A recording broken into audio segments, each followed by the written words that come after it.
Hello everyone, welcome to our YouTube channel. In this video, we are going to discuss the most important question जो हमारे SBT के syllabus है उस पे based है और जो भी कमिंग एग्जामिनेशन होने वाले हैं उस एग्जाम में इन सारे क्वेश्चन की पूछने की संभावना बहुत है।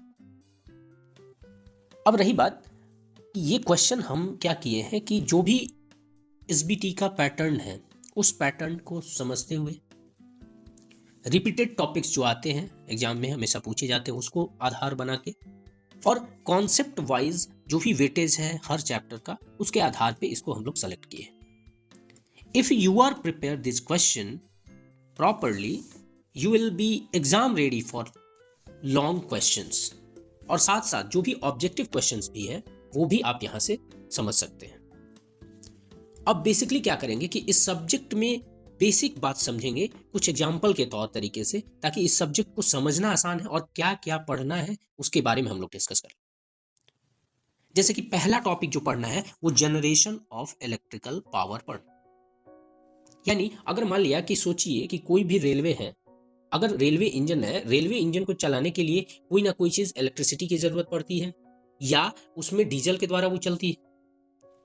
उसी तरह आप सोच लो कि जो भी पावर जनरेशन हम लोग करते हैं तो उसमें क्या थर्मल का यूज करते हैं, हाइड्रो पावर प्लांट होते हैं, न्यूक्लियर पावर प्लांट होते हैं, यही सब पावर प्लांट्स होते हैं जिसका यूज हम लोग करते हैं। तो जाहिर सी बात है कि जो थर्मल पावर प्लांट है उस थर्मल पावर प्लांट को चलाने के लिए कोल का यूज किया जाता है, हाइड्रो पावर प्लांट में पानी का यूज किया जाता है, उसी तरह न्यूक्लियर पावर प्लांट में न्यूक्लियर फ्यूल का यूज किया जाता है। इसीलिए जनरेशन ऑफ इलेक्ट्रिकल पावर जो है वो सबसे इंपॉर्टेंट यूनिट होता है। अब बात करते हैं रिन्यूएबल एनर्जी सोर्स की। रिन्यूएबल एनर्जी सोर्स का मतलब क्या होता है कि जैसे आज देखे होंगे कि आज क्या है कि सबके घर में लगभग सोलर पैनल का यूज किया जाता है या लग रहा है।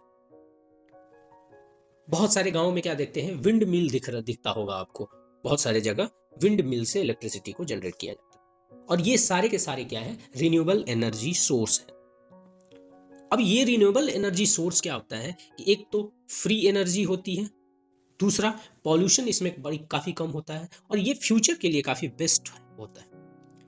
अब इसीलिए इस यूनिट से क्वेश्चन जो पूछे जाते हैं वो डायरेक्ट थ्योरी होते हैं और डायग्राम होते हैं, उस पे इसके क्वेश्चंस बेस्ड आते हैं जैसा कि यहाँ पे दिया हुआ भी है।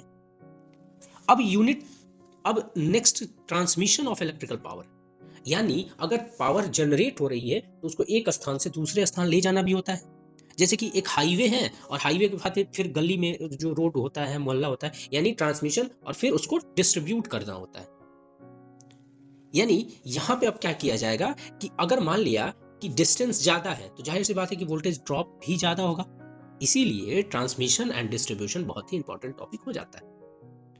स्टूडेंट, ये बेसिकली क्या है कि exam oriented most important question है। जो सारे क्वेश्चन यहाँ पे दे रखे हुए हैं और इसी टॉपिक से हम लोग सारे क्वेश्चन को देखेंगे। जैसे कि यूनिट 1 में बेसिकली हम लोग क्या देखते हैं, तो थर्मल पावर प्लांट वगैरह के बारे में उसका लेआउट हो गया, उसका वर्किंग हो गया, हाइड्रो पावर प्लांट के बारे में यानी उस कैसा एलिमेंट्स और साइट वगैरह क्या होता है, न्यूक्लियर के बारे में जो रिएक्टर यूज किया जाता है, फ्यूल होता है उसका डिस्पोजल कैसे किया जाता है, उसके वेस्ट का, इस सब के बारे में देखेंगे। उसी तरह यूनिट 2 में हम लोग सोलर सोलर सेल के बारे में देखेंगे, विंड पावर प्लांट और बायोमास के बारे में क्वेश्चन देखेंगे। ट्रांसमिशन और डिस्ट्रीब्यूशन में बेसिकली हम लोग आरएलसी जो पैरामीटर्स है उस पैरामीटर्स को देखेंगे, long transmission line, short transmission line और मीडियम ट्रांसमिशन लाइन के बारे में क्वेश्चन पूछे जाते हैं। और यूनिट 4 जो है वो क्या है, बेसिकली इलेक्ट्रिकल पावर के डिस्ट्रीब्यूशन पार्ट से है, यानी डिस्ट्रीब्यूशन में किस तरह के क्वेश्चंस पूछे जाएंगे वो यहां से देखने को मिलेंगे। यानी इसका नीड क्या है और रिक्वायरमेंट क्या है, कनेक्शन स्कीम के होते हैं, रेडियल, रिंग, इंटरकनेक्टेड, ये सब सारी चीजें होती है। एसी डिस्ट्रीब्यूशन सिस्टम भी होते हैं।